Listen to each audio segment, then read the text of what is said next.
ஓம் சாந்தி. எல்லோரும் குஷியாக இருக்கிறீங்களா? 24/6/2024 இன்றைக்கி மம்மா டே. ஸோ மம்மாவுடைய மகா பாக்கியங்கள். தலைப்பே தூய்மை குணத்தை தாரணை செய்து டைரக்டர் பாபாவுடைய டைரக்ஷனை ஃபாலோ பண்ணுங்கள், தெய்வீக ராஜ்யத்துக்கு போயிடுவீங்க. ஓம் சாந்தி. ஸோ இது அப்படியே மம்மா கிளாஸ். இதில் பாதி மம்மா கிளாஸ் வரும், மீதி பாதி மம்மாவுக்கு பாபா ஸ்பெஷலாக சொல்கிறது வரும். ஸோ பயங்கர ராயலாக பாபா மம்மாவை கொஞ்சிருப்பார். செமையாக இருக்கும் அது பார்க்குறதுக்கு. சரி, ஓகே. ஓம் சாந்தி. இந்த உலகமே ஒரு விளையாட்டு அப்படின்னு சொல்லப்படுது. அதை நீங்கள் நாடகம்னு சொன்னாலும் விளையாட்டுன்னு சொன்னாலும் ஒரே விஷயந்தான். ஸோ நாடகம் அப்படின்னா ஒரு முக்கிய கதை இருக்கும், நிறைய கிளைக்கதைகள் இருக்கும். ஆனால் மெயின் கதை ஒன்று தான் இல்லை? ராமாயணத்தில் நிறைய கிளைக்கதைகள் இருந்தாலும் மெயின் கதை என்ன? ராமருடைய கதை தான். அதே மாதிரி தான் இது எல்லையற்ற உலக நாடகம். இங்கேயும் நிறைய கிளைக்கதைகள் இருந்தாலும் மெயின் கதை தேவதைகளாகிய உங்களுடைய கதை தான். மற்ற தர்மம்லாம் கிளைக்கதைகள். ஸோ இதையும் விளையாட்டுன்னு சொல்லலாம் அல்லது நாடகம்னு சொல்லலாம். நாம் எல்லாம் நடிகராக இருக்கிறோம். ஸோ நம்ம நடிகராக இருக்கிறோம் அப்படின்னாலே கண்டிப்பாக நாடகத்தை பற்றி ஃபுல்லாக தெரிஞ்சிருக்கணும். கதை எங்கே ஆரம்பிக்குது, நம்மளுடைய பாகம் எங்கே ஆரம்பிக்குது, எங்கே முடியுது, எந்த நேரத்துலேருந்து எந்த நேரம் வரைக்கும் எந்தெந்த நடிகர்கள் வராங்க, என்னென்ன பாகம் நடிக்கிறாங்க, இந்த நாடகத்துடைய டைரக்டர் யார், கிரியேட்டர் யார், படைப்பாளர் யார், ஹீரோ ஹீரோயின் யார், எந்த நேரத்தில் இது நடக்குது, அத்தனையும் தெரிஞ்சிருக்கணும். சும்மா நாடகம்னு சொல்லிட்டா போதாது. நாம் இந்த நாடகத்தில் நடிகராக இருக்கிறோம். ஒரு நாடகத்தில் நடிக்கிற நடிகருக்கு அந்த கதை என்னன்னு தெரியல, அது எங்கே ஆரம்பிக்கும்னு தெரியல, எங்கே முடியும்னு தெரியலன்னா அவரை என்னன்னு சொல்லுவோம்? ஸோ குறைஞ்சபட்சம் இதுவாவது தெரியணும். இதுவே தெரிலனா அவர் எப்படி நடிகர்னு சொல்ல முடியும்? ஸோ அந்த நாடகத்தை பற்றி எல்லாமே அந்த நடிகருக்கு தெரிஞ்சிருக்கணும். ஹீரோ யார், ஹீரோயின் யார், இதில் நம்முடைய பங்கு எங்கே தொடங்குது, எங்கே முடியுது, எல்லாமே தெரியணும். நாடகத்திற்கு எப்படி ஒரு தொடக்கம் இருக்குமோ அதே மாதிரி முடிவும் இருக்கும். ஆரம்பிச்சிடுச்சு அது பாட்டுக்கு நடந்துக்கிட்டே இருக்கும் அப்படின்னு சொல்ல முடியுமா? அப்படி கிடையாது. ஆரம்பம்னு இருந்தால் முடிவும் இருக்கும். ஆனால் இது அனாதியான நாடகம். இதுக்கு ஆரம்பமும் இல்லை, முடிவும் இல்லை. ஆனால் அந்த சத்தியுகத்தை ஆரம்பம் அல்லது சங்கமயுகத்தை ஆரம்பம்னு வச்சிங்கன்னா சங்கமயுகத்துக்கு முன்னாடி வர்றது முடிவு, அவ்வளோதான்.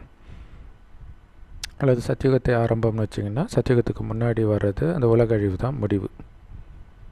இதையெல்லாம் புரிஞ்சுக்கணும். இந்த எல்லையற்ற நாடகத்தின் படைப்பாளர் இந்த நாடகம் எப்படி ஆரம்பிக்குது, முக்கிய நடிகர்கள் யார், அதில் ஹீரோ ஹீரோயின் பாகம் நடிப்பவர்கள் யார், எல்லாமே அவருக்கு தெரியும். அதை எல்லாத்தையும் நமக்கு புரிய வைக்கிறார். ஸோ யார் கிளாஸுக்கு தினம் தினம் இந்த ஞானத்தை கேட்குறாங்களோ அவங்க புரிஞ்சுக்குவாங்க யார் முதல் நடிகர், டைரக்டர், படைப்பாளர் அப்படின்ட்டு. இல்லையா? முதல்ல நடிக்க வர்றது நாம் தான். ஸோ இங்கே தினம் தினம் முரளி கேட்டால் தான் அது புரியும். பரமாத்மாவை படைப்பாளர்னு சொல்கிறோம். அதே நேரத்தில் அவர் நடிகராகவும் இருக்கிறார். முக்கியமான நடிகர் நடிப்பும் அவருக்கு இருக்குது. இங்கே என்ன நடிப்பு நடிக்கிறார்? டைரக்டர் நடிப்பு நடிக்கிறார். ஏன்னா டைரக்ஷன் தான் இங்கே கொடுக்கிறார். ஒரே தடவை டைரக்டராக நடிக்கிறார். அவர் சொல்கிறார், இந்த நாடகத்தின் தொடக்கத்தில் நான் நடிக்கிறேன். இல்லை, கடவுள் முதலில் உருவாக்கினார் தானே சொல்லுவாங்க. அப்போ அவர் உருவாக்குற வேலையை செய்கிறாருன்னா அதுதானே தொடக்கம். புது உலகத்தை உருவாக்குற அது தூய்மையான தங்க உலகம். நடிகர்களாகிய நீங்கள் இப்போ தூய்மையை தாரணை பண்ணி டைரக்டர் பாபாவுடைய டைரக்ஷன் படி, கட்டளைப்படி தூய்மை ஆகிட்டு இருக்கிறீங்க. பல ஜென்மங்களின் சக்கரம் நடிகர்களாகிய உங்கள் மூலமாக தான் தொடர்ந்து நடந்துக்கிட்டே இருக்குது. இந்த கால சுழற்சியில் பிறவி சக்கரத்தில் வர்றது நீங்கள் தான்.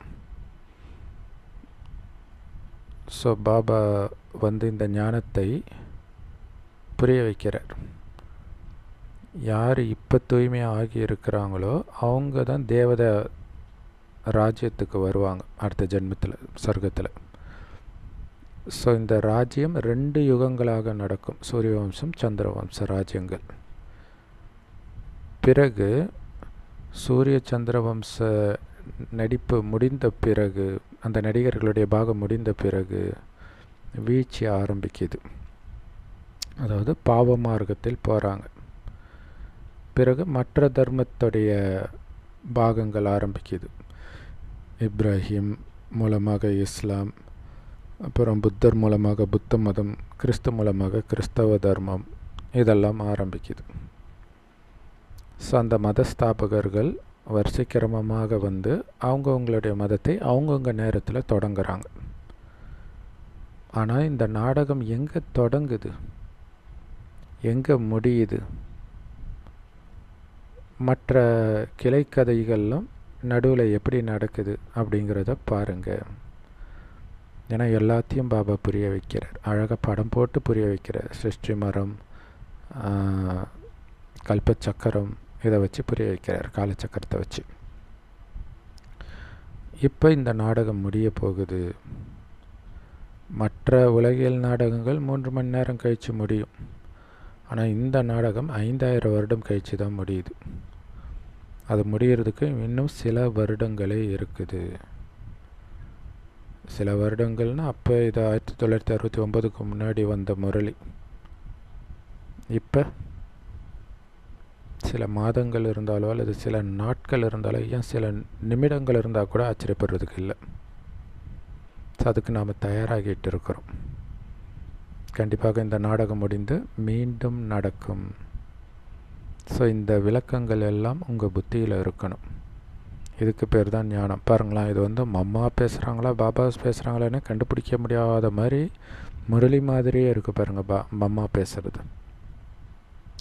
இப்போ பாபா எப்படி வந்திருக்கிறார், எப்படி புது பாரதத்தை, புது உலகத்தை உருவாக்குறாருன்றதை நீங்கள் பார்க்குறீங்க.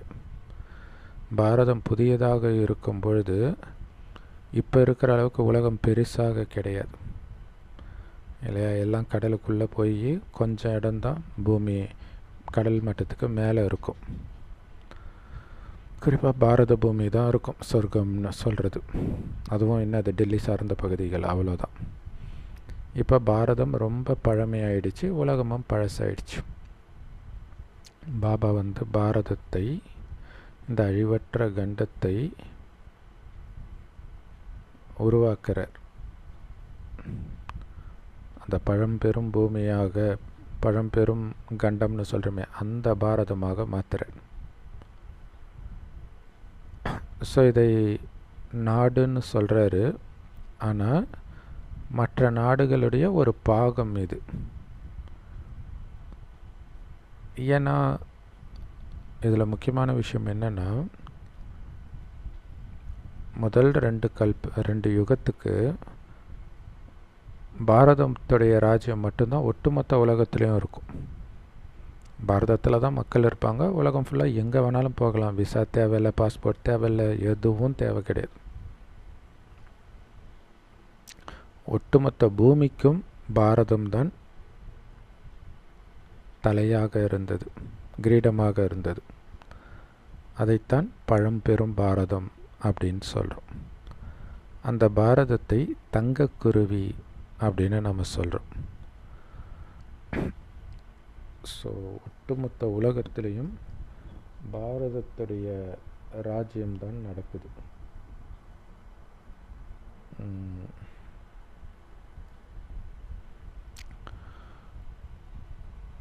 ஒரே ராஜ்யம், ஒரே தர்மம், ஒரே மொழி.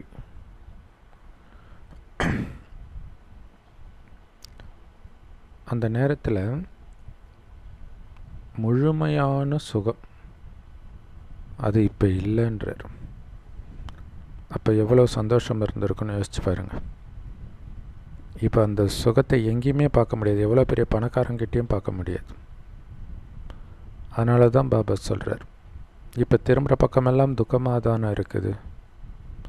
அப்போ மீண்டும் அந்த சுகம் நிரம்பிய உலகத்தை எடுத்துகிட்டு வர்றதுக்காகத்தான் இந்த பழைய உலகத்தை அழித்து அந்த ஒரே ராஜ்யம், ஒரே தர்மம் நிரம்பிய அதே பழமையான பாரதத்தை, புது உலகத்தை நான் மீண்டும் ஸ்தாபனை பண்ணுறேன். புரிஞ்சதா? அந்த உலகத்தில் நோய் இருக்காது, துக்கம் இருக்காது, திடீர் மரணம் இருக்காது. ஸோ அந்த மாதிரி வாழ்க்கை இல்லை வாழ்க்கை. அதற்காகத்தான் நீங்கள் முயற்சி பண்ணிகிட்டு இருக்கிறீங்க. ஏன்னா முயற்சி பண்ணாமல் இலவசமாக எதுவுமே கிடைக்காது. கண்டிப்பாக நீங்கள் கொஞ்சம் முயற்சி பண்ணணும். விதைத்தால்தான் பழம் வரும். பழம் சாப்பிடணுன்னு ஆசை, ஆனால் விதைக்கவே இல்லைன்னா என்ன கிடைக்கும்? அதே மாதிரி இது கர்மக்ஷேத்திரம், கர்ம பூமி. இங்கே கர்மத்தை விதைக்கிறோம். உயர்ந்த கர்மத்தை விதைத்தால் அதனுடைய பலனை சொர்க்கத்தில் அனுபவிப்போம். எந்த காரியங்கள் நீங்கள் செய்தாலும் அதற்கான பலன் கிடைக்கும்.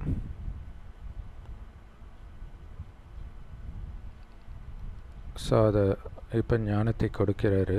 அந்த ஞானத்தின்படி நாம் நடக்கிறதுனால கிடைக்கிற பழம்தான் சொர்க்கம். அதுதான் ஞானப்பழம். கர்மத்தை விதைத்து வர பழம் அது. ஸோ எப்படி அந்த கர்மன்ற விதையை விதைக்கிறதுன்றதை தான் பாபா இங்கே கற்றுக் கொடுக்கிறார். எப்படி விவசாயம் கற்றுக் கொடுக்கும்போது எப்படி விதை விதைக்கிறது, எப்படி அதை பார்த்துக்கிறது அப்படின்னு ஒன்றுத்துக்கும் ட்ரைனிங் கொடுப்பாங்கல்ல, அதே மாதிரி இந்த கர்மக்ஷேத்திரத்தில் எப்படி கர்மங்கள், உயர்ந்த கர்மங்களை விதைக்கிறது, கர்மங்களை எப்படி உயர்த்திக்கிறது அப்படின்னு கற்றுக் கொடுக்கிறார். ஸோ நல்ல விதையை விதைத்தால் நல்ல பழம் கிடைக்கும். இது ஆக்சுவலாக பைபிளில் கூட இது இருக்கும். எப்போ உங்களுடைய கர்மங்கள் நல்லா இருக்குதோ அப்போ நீங்கள் விதைத்ததுக்கு ஏற்ப நல்ல பலன் கண்டிப்பாக கிடைக்கும். ஒருவேளை அந்த கர்மத்தின் விதையில் பலமே இல்லை, தவறான காரியங்களே விதைக்கிறீங்கன்னா என்ன பலன் கிடைக்கும்? அதைத்தான் இப்போ சாப்பிட்டுட்டு இருக்கிறீங்க. அதனால தான் அழுதுட்டு இருக்கிறீங்க. இவ்வளவு நோய், இவ்வளவு துரோகம், திடீர் மரணம், எல்லாத்துக்கும் காரணம் என்ன? நீங்கள் பண்ண கெட்ட கர்மான்றார். ஸோ இப்போ இதை சாப்பிட வேண்டியதாக இருக்குதேன்னு அழுவுறீங்க. ஆனால் விதைத்தது நீங்கள் தான். அதனால தான் எங்கே பார்த்தாலும் துக்கம், அசாந்தி தான். ஸோ ஏதோ ஒரு நோயோ அல்லது ஏதோ ஒரு சிக்கல் எல்லாருக்கும் இருக்குது.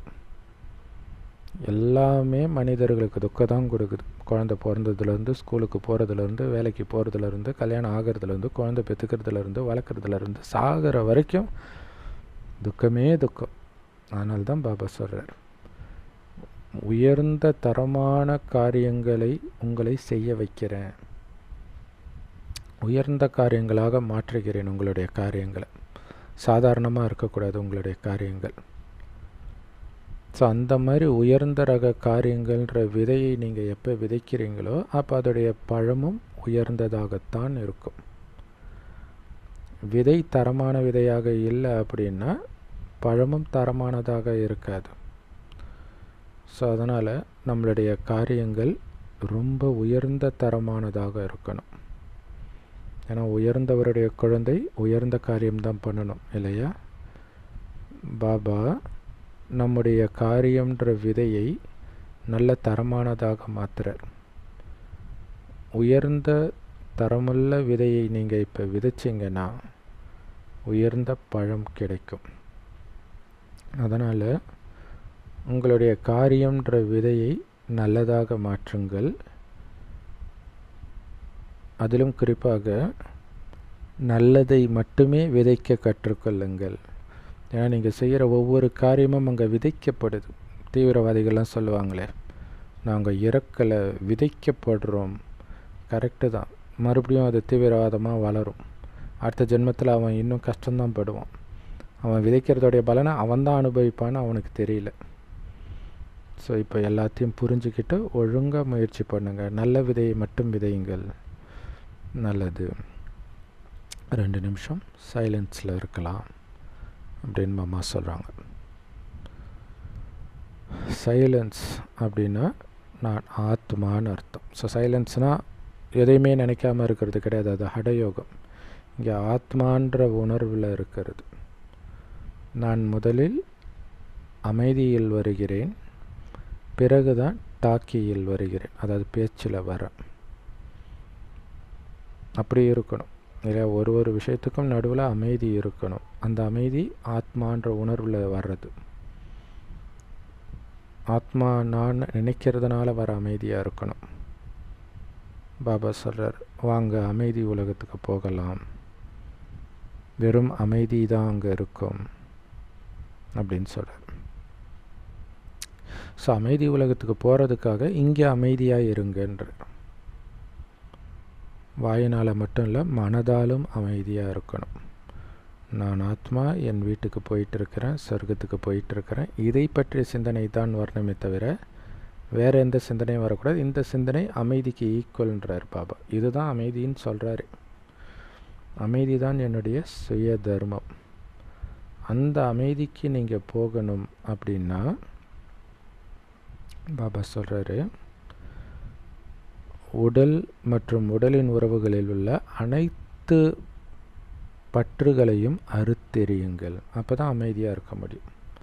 இல்லைனா உடல் சார்ந்த எண்ணங்கள், உணர்வுகள், உடல் உறவுகளின் நினைவுகள் இதெல்லாம் வரும் இல்லையா? ஸோ அதனால் அதிலிருந்து முற்றிலும் விடுபட்டுடுங்க.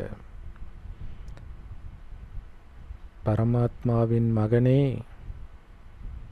என்னை நினைவு செய்து என் வீட்டிற்கு வா அப்படின்னு பாபா சொல்கிறாராம் இல்லையா? தேவமைந்தன்ட்டு கிறிஸ்தவர்களையே சொல்லுவாங்க. நாம் தான் உண்மையில் கடவுளுடைய நேரடி குழந்தை. அதான் பாபா சொல்கிறார், ஆத்மாக்கள் எல்லாம் ஆண் குழந்தை இல்லையா? அதனால் சொல்கிறார், ஆத்மாவேன்னு சொல்கிறதுக்கு பதில் பரமாத்மாவின் மகனே, என்னை நினைவு செய்து என் உலகத்திற்கு வா, பரந்தாமத்திற்கு வா. ஸோ அப்போ அங்கே போகிறதுக்கு நீங்கள் கவனம் கொடுத்துக்கிட்டே இருக்கணும். அங்கே எது போகும்? ஆத்மா போகும். எப்போ போகும்? ஆத்மான்ற எண்ணத்தை தவிர வேறு எந்த எண்ணமும் இல்லாட்டினா தான் போகும். மற்ற எண்ணம் இருந்துச்சுன்னா இங்கேயே சுற்ற ஆரம்பிச்சிடும். அதனால தான் மம்மா சொல்கிறாங்க, இங்கே மீண்டும் வருவதை பற்றி நினைக்காதீங்க அப்படின்னு. என்ன அர்த்தம்? இங்கே இருக்கிற விஷயத்த நினைக்காதீங்க. நினைக்கிறதுனா கீழே வரீங்கன்னு அர்த்தம். மீண்டும் இங்கே பிறக்கிறதுக்கு வேலை பண்ணுறீங்கன்னு அர்த்தம். ஏன்னா எந்த நேரம் வேணாலும் கடைசி நொடியாக இருக்கலாம். அந்த நேரம் வர கடைசி எண்ணம் தான் உங்களுடைய கதியை தீர்மானிக்குது, அடுத்த ஜென்மத்தை தீர்மானிக்குது.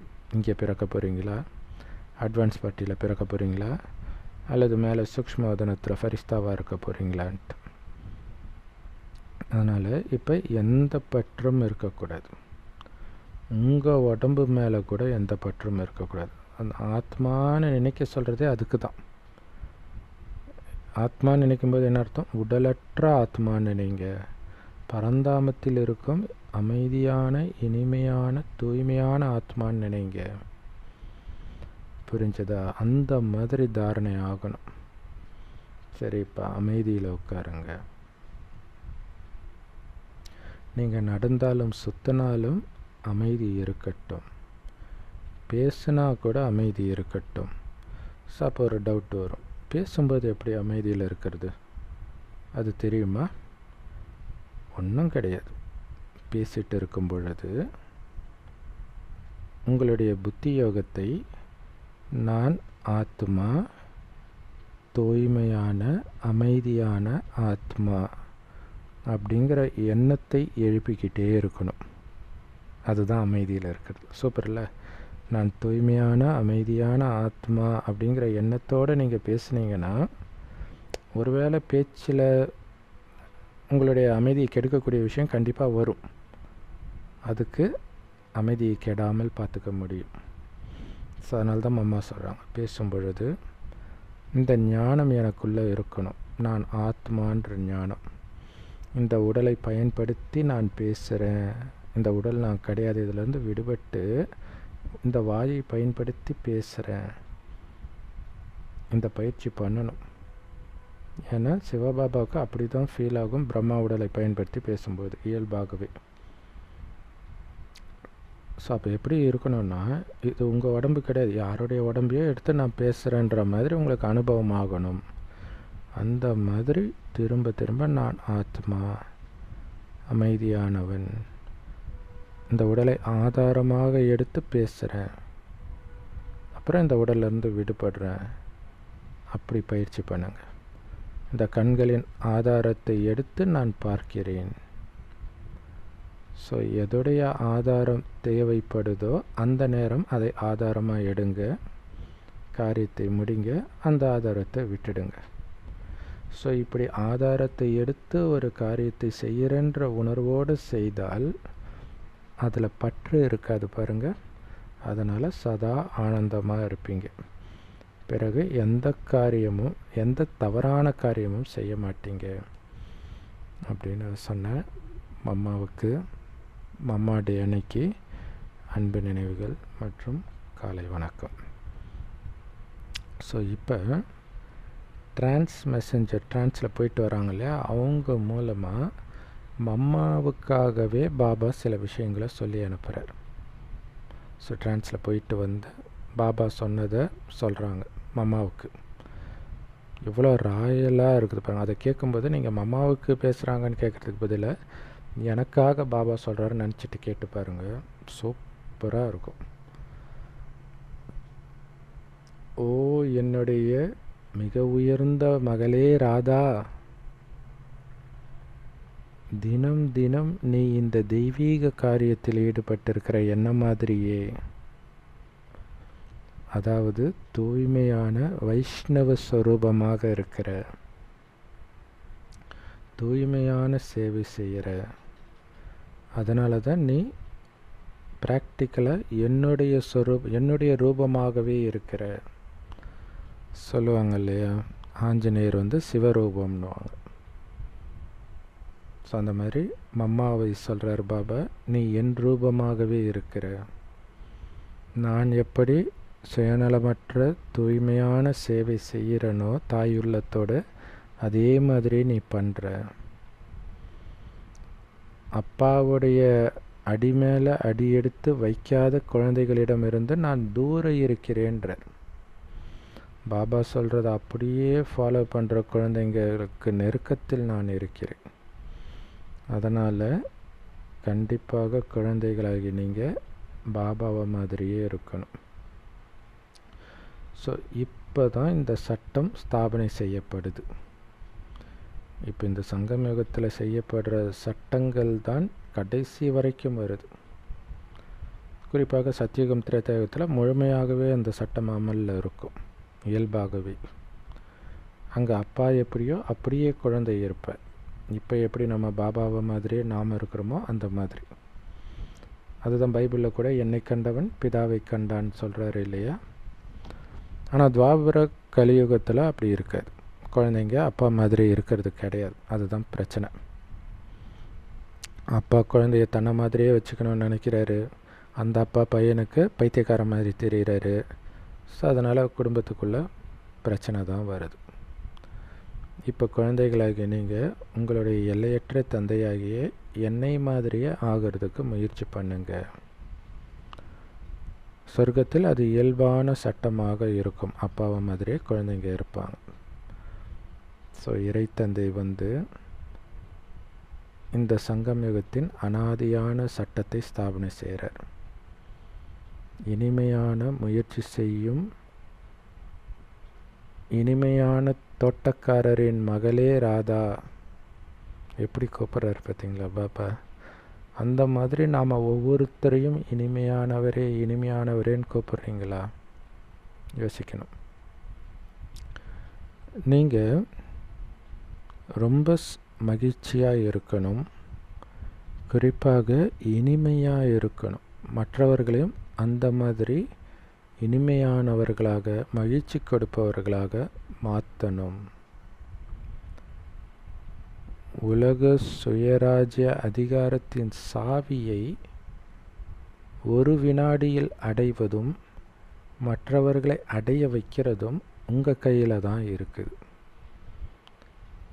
ஸோ இங்கே மம்மா கிட்ட சொல்கிறார், உன் கையில் தான் இருக்குதுன்றார். அதை புரிஞ்சுக்கணும்.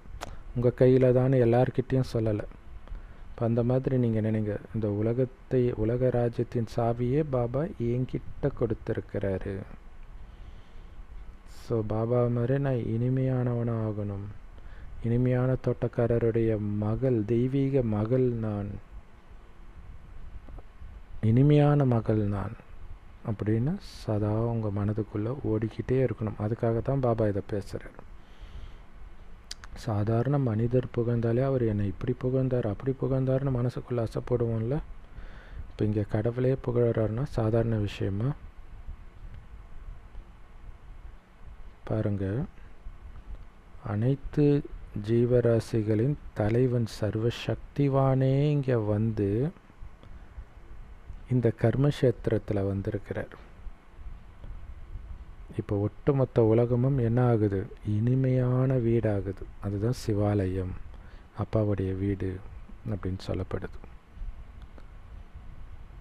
ஸோ உலகத்தின் தலைவன் வந்து உலகத்தையே சொர்க்கமாக்குறார், சுகதாமமாக்குறார். இந்த நேரத்தில் அனைத்து ஜீவராசிகளின் தலைவன் வந்து ஒட்டுமொத்த உலகத்தையும் அவ்வியக்தமாக நடந்துக்க வைக்கிறார். அதாவது இந்த உலகத்தில் வந்து முற்றிலும் விடுபட்டவர்களாக மாற்றுறார். ஏன்னா எல்லாத்துலேயும் பற்று வர்றது தான் பிரச்சனையே. எப்போ அவர் ஒரு தேகதாரியாகி கர்மக்ஷேத்திரத்தில் வருகிறாரோ, அப்போ தேகதாரினா இந்த தேகத்தை எடுக்கிறார், பிரம்மாவுடைய தேகத்தை எடுத்து இந்த கர்மக்ஷேத்திரத்தில் எஜமானனாக வரும் பொழுது அனைத்து ஜீவராசிகளும் சத்தியுகத்திலும் திரேதாயுகத்திலும் சந்தோஷம் நிரம்பியவர்களாக மாறுறாங்க 2500 வருஷத்துக்கு. ஸோ பாபா வந்து 2500 வருடம் சுகத்திற்கான விதையை விதைச்சிட்டு போகிறார். அங்கே தான் சத்திய சபை, இங்கே சத்தியஞான சபைன்னு சொல்கிறாங்களே வள்ளலார் கலங்க. ஸோ உண்மையிலே சத்தியமான அந்த சபை அங்கே தான் இருக்கும், திறக்கும். யார் வந்து ஈஸ்வரிய சுகத்தை அடைவதற்கு முயற்சி செய்கிறாங்களோ அவங்க நிரந்தரமாக சந்தோஷத்தை அடைந்தே தீர்வார்கள். இப்போ எல்லா ஜீவாத்மாக்களுக்கும் இந்த சுகத்தின் தானம் அடையிறது கிடையாது. பாபா கொடுக்குறாரு, ஆனால் அவங்க அடையிறது கிடையாது, முயற்சி பண்ணுறது கிடையாது. இப்போ பண்ணுற முயற்சி தான் பரிசை உங்கள் பக்கம் ஈர்க்குது, சொர்க்கத்தின் பதவியை ஈர்க்குது. யார் கடவுளோடு யோகம் வைக்கிறாங்களோ அவங்களுக்கு தான் கடவுள்கிட்ட இருந்து சம்பூர்ண சுகம் தானமாக அடையிறாங்க. அதாவது சதா ஆனந்தமாக இருப்பாங்க. அங்கே யார் பாபாவோடு புத்தி யோகத்தை பாபாவோடு மட்டும் இணைச்சி இருக்கிறவங்க. பாபா சொல்கிற, ஓ நீ அதே சக்தி தான், உன்னுடைய ஆன்மீக பலத்தின் நிறத்தை காட்டி இந்த அசுர உலகத்தை அழித்து அந்த தெய்வீக உலகத்தை ஸ்தாபனை செய்து கொண்டிருக்கிறாய் அப்படின்னு அம்மாவை பார்த்து சொல்கிறார் பாபா. அதே சக்தி, ஆன்மீக பலம் பொருந்தியவள், அந்த ஆன்மீக பலத்தினால அசுர உலகத்தையே அழிக்கிற, தெய்வீக உலகத்தையே ஸ்தாபனை பண்ணுற. பிறகு அனைத்து சக்திகளின் மகிமைகள் வெளிப்பட ஆரம்பிக்குது. இல்லை, மம்மா வந்தோடனே மம்மாவோடு சேர்ந்து நிறைய பேர் அதே மாதிரி உருவாகுறாங்க, மம்மா உருவாக்குறாங்க நிறைய பேர். இப்போ அந்த சக்தியினால் நீ நிரம்பிட்டு இருக்கிற. இந்த ஆன்மீக பலத்தையும் உன்னுடைய இந்த உயர்ந்த பதவியையும் நீ வந்து நிரந்தரமாக மெயின்டைன் பண்ணிக்கிட்டே இருக்கணும். அந்த சக்தி குறைய விடக்கூடாது. வீண் விஷயங்களில், விகார விஷயத்தில் புத்தியை கூட போக விடக்கூடாது. அப்போ தான் உனக்கு அளவற்ற சந்தோஷம் கிடைக்கும். அப்போ தான் நீ நிரந்தரமாக ஊக்கம் உற்சாகத்தோடு இருப்ப. நான் யாருடையவள் நான் அப்படின்ற போதை உனக்கு எப்பொழுதும் இருக்கணும். எவ்வளோ பெரிய பாக்கியசாலி நான், என்னுடைய பதவி எவ்வளோ உயர்ந்தது, இப்போ நான் சாதாரண காரியம் செய்யலாமா அப்படின்னு தோணும். இப்போ உங்களுக்கு சுயராஜ்யம் கிடைக்கிது. சுயராஜ்ய அதிகாரம், அதாவது கர்மேந்திரியங்களை உங்கள் கட்டுப்பாட்டுக்குள்ளே, ஆத்மாவின் கட்டுப்பாட்டுக்குள்ளே, ஆத்மா ராஜாவின் கட்டுப்பாட்டுக்குள்ளே வைக்கக்கூடிய அந்த ராஜ்யம் அதிகாரம் கிடைக்கிது. இதுதான் தங்க யுகத்தில் உலக ராஜ்ய அதிகாரத்தை உங்களுக்கு கொடுக்குது. அதாவது நீங்கள் இளவரசன் இளவரசியாக மாறுறீங்க. அப்போ உங்களுக்கு எவ்வளவு போதை இருக்கணும். இங்கே சுயத்தை உங்கள் கட்டுப்பாட்டில் வச்சுக்கிறதுனால உலகமே உங்கள் கட்டுப்பாட்டில் வருதுன்னா சாதாரண விஷயம் கிடையாது. உங்களுடைய பாக்கியத்தை பார்த்து பார்த்து சந்தோஷமாக இருங்க. சந்தோஷமாக இரு அப்படின்னு அம்மாவை பார்த்து பாபா சொல்கிறார். ஸோ அப்போ என்னை பார்த்து பாபா சொல்கிறாருன்னு புரிஞ்சுக்கணும். இவ்வளோ பெரிய அதிர்ஷ்டம் உனக்கு கிடைச்சிருக்குது. அதன் மூலமாக எவ்வளோ பெரிய லாட்ரி சீட்டு கிடைச்சிருக்கு, உலக ராஜ்யமே கிடைச்சிருக்குது. எவ்வளோ உயர்ந்த அதிர்ஷ்டம். அதன் மூலமாக சொர்க்கம்ன்ற லாட்ரி சீட்டையே நீ அடைஞ்சிருக்கிற. ஸோ இதை புரிஞ்சிக்கோ. மிகவும் அதிர்ஷ்டம் வாய்ந்த தெய்வீக மலராகிய குழந்தையே அப்படின்ட்டு மம்மாவை பாபா வர்ணிக்கிறார். ஸோ பாபா நம்ம எப்படி வர்ணிக்கிறாரோ அப்படி நாம் நம்மையே வர்ணிக்க கற்றுக்கணும் நிரந்தரமாக. அப்போ தான் நம்ம எவ்வளோ உயர்ந்த காரியத்தை செய்யணும், உயர்ந்த எண்ணங்களை எழுப்பணும், சுப பாவனையை உருவாக்கணும், சுப விருப்பத்தை உருவாக்கணும், அதன் மூலம் உயர்ந்த அதிர்வலைகளை பரவச் செய்யணும் அப்படின்னு தோணும். இந்த சங்கம யுகத்தின் மிக பொன்னான நேரத்தில், மங்களகரமான நேரத்தில் நிராகார பரமாத்மா சுயம் தானே சாக்கார ரூபம் எடுத்து இந்த ஈஸ்வரிய ஃபேக்டரியை திறக்கிறார். இங்கே யார் வேண்டுமானாலும் வந்து ஒன்றுத்துக்கும் உதவாத அழியக்கூடிய வைக்கோலை கொடுத்துட்டு அழிவற்ற ஞான ரத்தினங்களை அடையலாம் இல்லையா? மிளகாத்தூள் அரைக்கிறதுக்கு மிளகா, அந்த தோரம்பருப்பு இதெல்லாம் சேர்த்து அனுப்பிச்சா வரும்போது மிளகாத்தூளாக வரும். அது மாதிரி இங்கே நீங்கள் குப்பையை கொடுக்குறீங்க, அதுக்கு பதிலாக என்ன வருது? அழிவற்ற ஞான ரத்தினங்களை அடையிறோம். ஸோ இந்த அழிவற்ற ஞான ரத்தினங்களை வாங்கிறது சூக்ஷ்மமாக நடக்குது.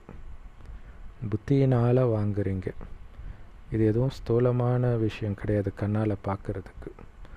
இது ரொம்ப ரொம்ப அதிசூக்ஷ்மமாக மறைமுகமாக மறைஞ்சிருக்கிறதுனால இதை யாரும் உங்ககிட்ட இருந்து திருட முடியாது.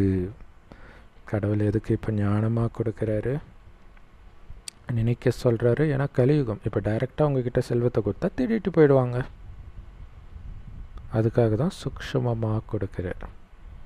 உங்கள் கூடவே இருக்கும், அழிவற்ற செல்வமாக இருக்கும். ஸோ இந்த மாதிரி உயர்ந்த ஞான கஜானாவை பெறுவதன் மூலமாக உங்களுடைய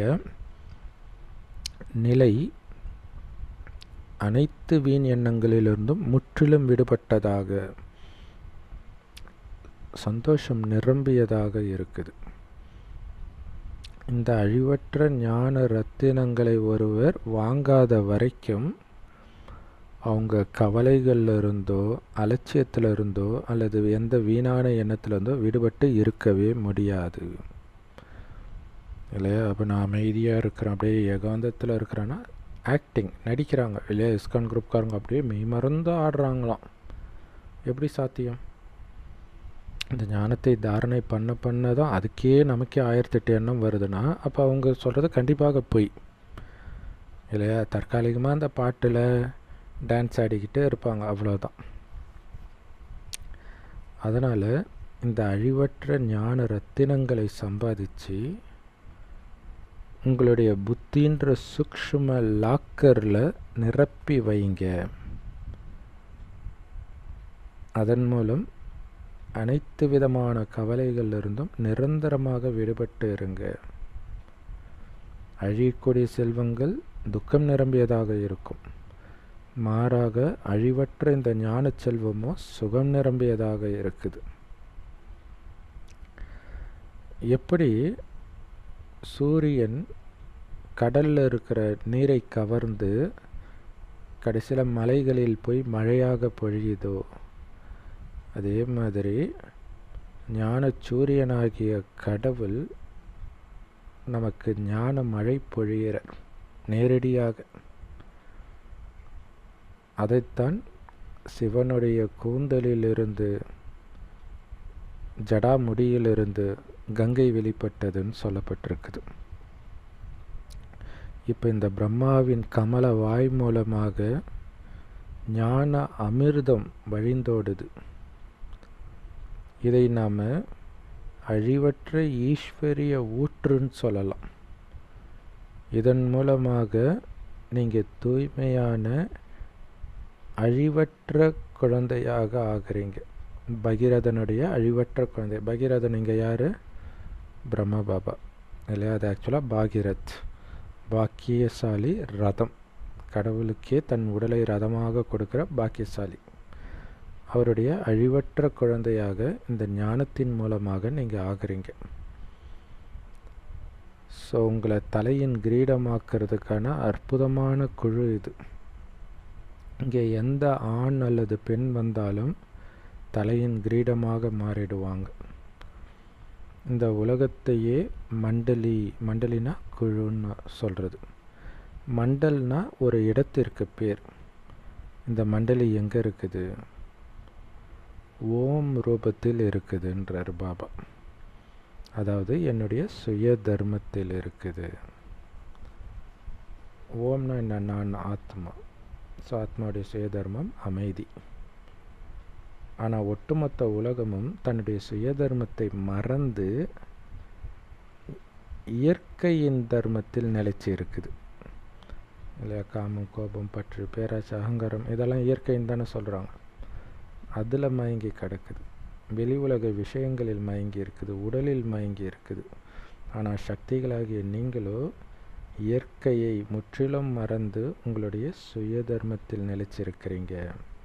பஞ்ச தத்துவத்தினாலான இந்த உடலை முற்றிலும் மறந்து சுய தர்மமாகிய ஆத்மஸ்வரூபத்தில் நிலைச்சி அமைதியாக நிலைத்திருக்கிறீர்கள். இந்த உலகத்தில் எல்லா மனிதர்களும் அந்த நிராகார கடவுளை நினைக்கிறாங்க. அவர் மேலே அவ்வளோ ஆழமான அன்பு. இத்தனைக்கும் அவங்க இந்த கண்களால், ஊனக்கண்களால் ஒருபொழுதும் பார்த்தது கிடையாது. ஆனால் என்ன சொல்கிறாங்க? கடவுளே, என்னை உன்னோடு கலந்துடு அப்படின்னு சொல்கிறாங்க. ஆனால் இது எவ்வளோ பெரிய ஆச்சரியம். கடவுளே சாக்கார ரூபம் எடுத்து வரும்பொழுது அவர் அடையாளம் கண்டுக்கல. பார்க்காத கடவுளை என்னை அழைச்சிட்டு போ, உன்னோட நான் கலக்கணும், என்னை கலந்துடுன்னு சொல்கிறாங்க. ஆனால் நேரடியாக வந்திருக்காரு, அவங்களுக்கு அடையாளம் தெரியல. ஸோ கடவுளுடைய அன்பான பக்தர்கள் சொல்கிறாங்க, நான் எங்கே பார்த்தாலும் அவரை தான் தெரிகிறாரு. எங்கே பார்த்தாலும் அவரே அவராக எல்லாம் சிவமயமாக இருக்குது. இத்தனைக்கும் அவங்க பார்த்ததே கிடையாது. ஆனால் அவங்களுடைய புத்தி யோகத்தின் மூலமாக கடவுள் எங்கும் இருக்கிறாருன்னு உணர்றாங்க. ஆனால் நீங்கள் அனுபவ ரீதியாக சொல்கிறீங்க, அந்த நிராகார கடவுள் சுயம் தானே இங்கே சாக்கார ரூபத்தில் வந்திருக்கிறாரு. அவரை நீங்கள் ரொம்ப ஈஸியாக வந்து சந்திக்கலாம். கஷ்டப்பட்டு தவம் கிடந்து சந்திக்க தேவையில்லை. வந்தீங்கன்னா பார்க்க போகிறீங்க. அவரை பார்த்த பிறகு தான் உண்மையான தவத்தையே நம்ம கற்றுக்க போகிறோம். ஆனால் என்னுடைய குழந்தைகளில் சிலர் கூட என்ன அடையாளம் தெரிஞ்சுக்கிறது கிடையாது சாக்கார ரூபத்தில். அவங்க நிராகாரரை ரொம்ப இனிமையாக அனுபவம் செய்கிறாங்க. கடவுள் வந்துட்டார், அவர் சாக்கார ரூபம் எடுப்பார், இதெல்லாம் அவங்களுக்கு தெரியல. ஆனால் நிராகார ரூபத்திலே அவர் இனிமையாக இருக்கிறாரு அப்படின்னு நினச்சிட்டு இருக்கிறாங்க. ஒருவேளை அந்த நிராகாரர் இப்போ சாக்கார ரூபத்தில் இருப்பதை அடையாளம் கண்டுக்கிட்டாங்கன்னா அவங்க எவ்வளவு அடைய முடியும்? ஏன்னா இந்த சாக்காரத்தின் மூலமாக தான், சாக்கார பிரம்மா மூலமாகத்தான் பிராப்தியை அடைய முடியும். யாரு கடவுளை நிராகாரனும் ரொம்ப தூரத்தில் இருக்கிறாருனும் புரிஞ்சுக்கிறாங்களோ, எந்த பிராப்தியும் அடையிறது இல்லையோ அவங்க பக்தர்கள். அவர்களுக்கு இந்த ஞானமே கிடையாது. ஆனால் ஞானி குழந்தைகளுக்கு இந்த சாக்கார பிரபு பிதா தந்தையை தெரியும். ஸோ அந்த மாதிரி இனிமையான மலர்கள் தெய்வீக குணங்கள்ன்ற நறுமணத்தினால நிரம்பி இருக்கிறாங்க. அவங்களுடைய வாழ்க்கையையே பிரபு பிதா சிவபாபாக்கு அர்ப்பணிக்கிறாங்க. அதன் மூலமாக மிக அழகிய தெய்வீகமான முற்றிலும் தேவதை போன்ற உடலை ஜென்ம ஜென்மமாக எடுக்கிறாங்க அடுத்த 2500 வருடத்துக்கு. உங்களை நீங்கள் தெரிஞ்சுக்கிறதன் மூலமாக சரியது தவறு சத்தியம் எது பொய் எதுன்றதை புரிஞ்சுக்கிறீங்க. இந்த ஈஸ்வரிய ஞானத்தினால நீங்கள் உண்மையை பேசுகிறீங்க. அதனால் எந்த தவறான தொடர்பின் பாதிப்பிலும் நீங்கள் வரமாட்டீங்க. ஈஸ்வரிய ஞானம் இருப்பதன் மூலமாக, உங்களை கரெக்டாக புரிஞ்சுக்கிறதன் மூலமாக. ஆனால் யார் அறியாமையில் இருக்கிறாங்களோ அவங்க மேலே தான் தவறான தொடர்பின் நிழல் படியுது. இந்த நேரத்தில் இது ஒன்றும் சத்திய உலகம் இல்லை. மனிதர்கள் யாரையும் நம்ப தயாராக இல்லை. அவங்க சொல்கிறதெல்லாம் நம்ப தயாராக இல்லை. அதனால தான் எல்லாத்தையும் எழுதி கொடு, அதனால தான் அரசாங்கமே ரெஜிஸ்டர் பண்ணுங்கன்னு, கல்யாணமாகட்டும், வீடாக இருக்கட்டும், இடமா இருக்கட்டும், எல்லாத்தையும் ரெஜிஸ்டர் பண்ணுங்கன்னு சொல்லுது. ஏன்னா அவ்வளோ ஏமாத்துறது, அவ்வளோ கேஸு இதெல்லாம் வருது. மொத்தத்தில் இது அரசாங்கத்துக்கு வருமானமாக ஆயிடுது மனிதர்கள் பொய்யா இருக்கிறதுனால. மனிதர்களுடைய வார்த்தைகள் பொய்யாகத்தான் இருக்குது. ஒருவேளை உண்மையாக இருந்தால் பிறகு அவர்கள் சொல்லும் ஒவ்வொரு வார்த்தையும் பூஜிக்கப்படுமே. அப்போ சொர்க்கத்தில் தான் அப்படி இருந்தார்கள் சத்தியமானவர்களாக. அதனால்தான் உங்களை பூஜை செய்கிறாங்க. பாருங்கள், தெய்வீக தந்தையுடைய ஒவ்வொரு உயர்ந்த சத்தியமான மகா வாக்கியங்களும் வேதங்களாக உருவாக்கப்பட்டு இருக்குது ஒவ்வொரு மதத்திலும். ஆனால் அதில் கலப்படம் இருக்குது. இருந்தாலும் பாபா சத்தியத்தை மட்டுமே சொல்கிறதுனால அதுதான் வேதங்களாக வெளிப்படுதுன்றார். அதனால்தான் அதை அவ்வளோ பூஜை பண்ணுறாங்க இல்லையா. குரான், பைபிளெல்லாம் அதுக்கு அவ்வளோ மரியாதை கொடுப்பாங்க. கீதை, கிரந்தம் எல்லாத்துக்கும். குருத்வாரில் பார்த்திங்கன்னா அந்த புக்கு பெருசாக இருக்கும், சீக்கியர்களுடைய கிரந்தம். அதுதான் அங்கே நம்ம கடவுள் சாமி சிலை வைக்கிற மாதிரி அங்கே அந்த புஸ்தகம்தான் இருக்கும். சர்ச்சிலையுமே கூட பைபிளுக்குன்னு ஒரு பெருசாக வச்சுருப்பாங்க பாருங்கள். அங்கே அந்த பைபிளுக்கு தான் அந்த மரியாதை. அதுக்குன்னு தனியாக ஒரு ஸ்டாண்டு மாதிரி பண்ணியிருப்பாங்க. இன்னைய வரைக்கும் அது நினைவு செய்யப்படுது, பூஜிக்கப்படுது. ஆனால் நேரடியாக அவருடைய உண்மையான சத்தியமான மகா வாக்கியங்களை நீங்கள் தான் கேட்குறீங்க. அதை தாரணை செய்வதன் மூலமாகத்தான் நல்ல குணங்களை நீங்கள் வளர்த்துக்கிறீங்க. ஜென்ம ஜென்மத்துக்கும் அது உங்கள் கூடவே வருது.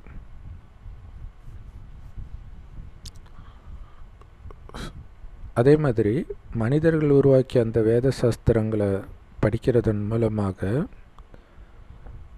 சிலருக்கு ஸ்ரீ கிருஷ்ணருடைய சாட்சாத்காரம் அல்லது பிரம்மாவுடைய சாட்சாத்காரமும் கிடைக்கிது. ஸோ அது அங்கேயும் சரி இங்கேயும் சரி. முரளி படிக்கிறவங்களுக்கும் நிறைய பேருக்கு அந்த மாதிரி காட்சி கிடைக்கிது.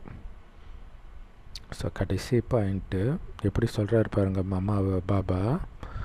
ஓஹோ புனிதமான தாமரை இதயம் கொண்டவளே, புனிதமான தாமரை கரங்கள் கொண்டவளே, புனிதமான தாமரை கண்கள் கொண்ட மகளே ராதா. எப்படி சொல்கிறாங்க? தாமரைன்னு ஏன் சொல்கிறாரு? விலகி இருப்பவள், அவ்வளோ பரிசுத்தமானது, தெய்வீகமானது அப்படின்னா அந்த தாமரை தான். உன்னுடைய முழு உடலும் தாமரை மலராக மாறிடுச்சு அப்படின்னு அர்த்தம். இந்த உலகத்திலேருந்து முற்றிலும் விடுபட்டு இருக்குது. உன்னுடைய உடல் தாமரை மாதிரி தூய்மையாகி இருக்குது. எப்போ ஆத்மா முதல்ல தூய்மையாகுதோ பிறகு ஒட்டுமொத்த உடலும் தூய்மையாயிடும். ஸோ அந்த மாதிரி புனிதமான தாமரை உடல் அவ்வளவு ஈர்ப்பு நிரம்பியதாக இருக்கும். அதனால தான் மம்மாவை கண்டு அப்படி ஈர்க்கப்படுறாங்க எல்லோரும். பார்த்த உடனே சாட்சாத்காரம் கிடைக்குது நிறைய பேருக்கு. உன்னுடைய தந்தையாகிய கடவுள் மூலமாக, அவரோடு நீ நினைவு வைப்பதன் மூலமாக அறியாமையின் நெருப்பை நீ அணைச்சிட்ட. ஞான தீபத்தை நீ ஏற்றிவிட்டாய் பாபாவுடைய நினைவில் இருந்து உனக்குள்ள. அதனால் எவ்வளவு குளிர்ச்சியாக மாறி இருக்கிற, சீத்தலா தேவியாக மாறி இருக்கிற நீ. குளிர்ச்சியாகவும் இந்த சங்கமயுகத்தில் இந்த குளிர்ச்சியை உனக்கு சமமானவர்களுக்கு தானம் கொடுப்பதற்கு கருவியாகவும் மாறி இருக்கிற. நீயும் குளிர்ச்சியாகி மற்றவர்களும் இந்த குளிர்ச்சி தன்மையை தானமாக கொடுக்கிற. உன்னுடைய ஜடச்சித்திரம் மூலமாக கூட ஒட்டுமொத்த உலகமும் அந்த குளிர்ச்சி தன்மையையும் அமைதியையும் தானமாக பெற்றுக்கொண்டிருக்கிறது. எல்லாம் ஓம் சக்தி ஓம் சக்தின்ட்டு அம்மனுடைய தீவிரமான பக்தர்களாக இருக்கிறாங்க. சிவனை வழிபடுறவங்க கூட சிவனோடு சேர்த்து சக்தியும் சேர்த்து தான் வழிபடுறாங்க. ஸோ அந்த அளவுக்கு உன்னை விட்டு கொடுக்காமல் இருக்கிற அளவுக்கு உன்னுடைய ஜடச்சிலையே அவங்க மனதை அப்படி சாந்தப்படுத்துது. ஒட்டுமொத்த உலகத்துக்கும் நீ சத்கதி கொடுக்கிற. உன்னுடைய தெய்வீக ஒளியின் மூலமாக தெய்வீக ஒளியை உலகத்திற்கு கொடுத்து பிறகு நீ புத்தம் புதிய அந்த சொர்க்கம் பொன்னுலக பூந்தோட்டத்தில் போய் ஓய்வெடுக்க போகிற. ஏன்னா அது ஓய்வு மாதிரி தான், ஜாலியாக இருப்போம். ஓய்வுனா ரெஸ்ட் எடுத்துகிட்டு இருக்க மாட்டோம்.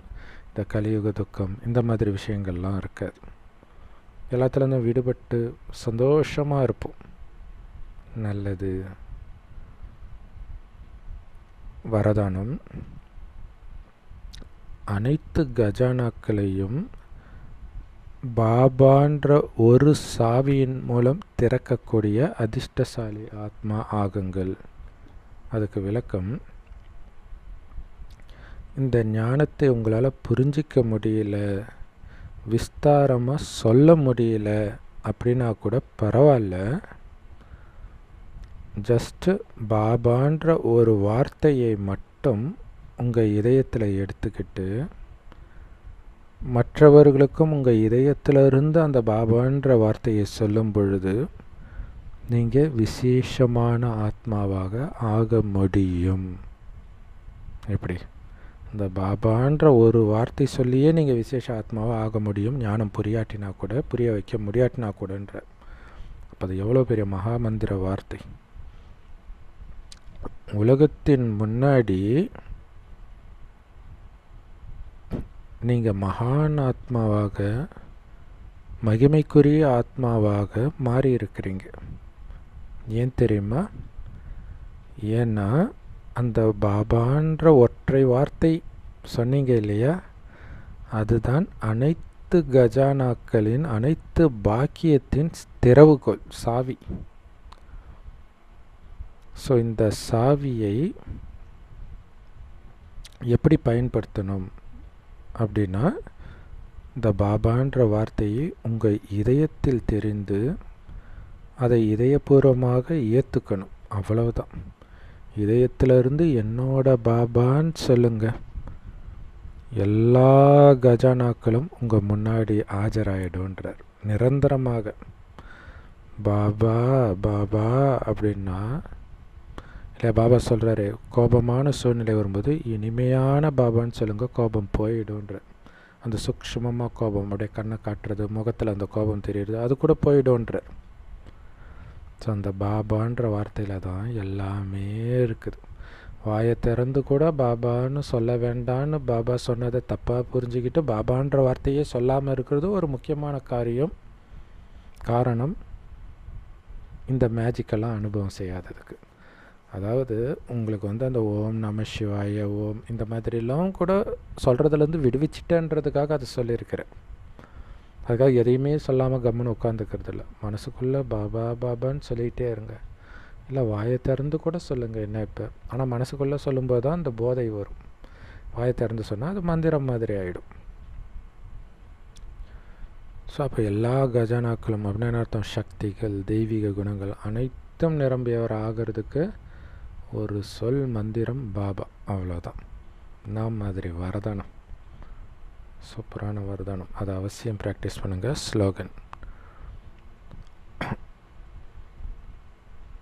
உங்களுக்கு பாப் தாதா மேலே அன்பு இருக்குது தானே.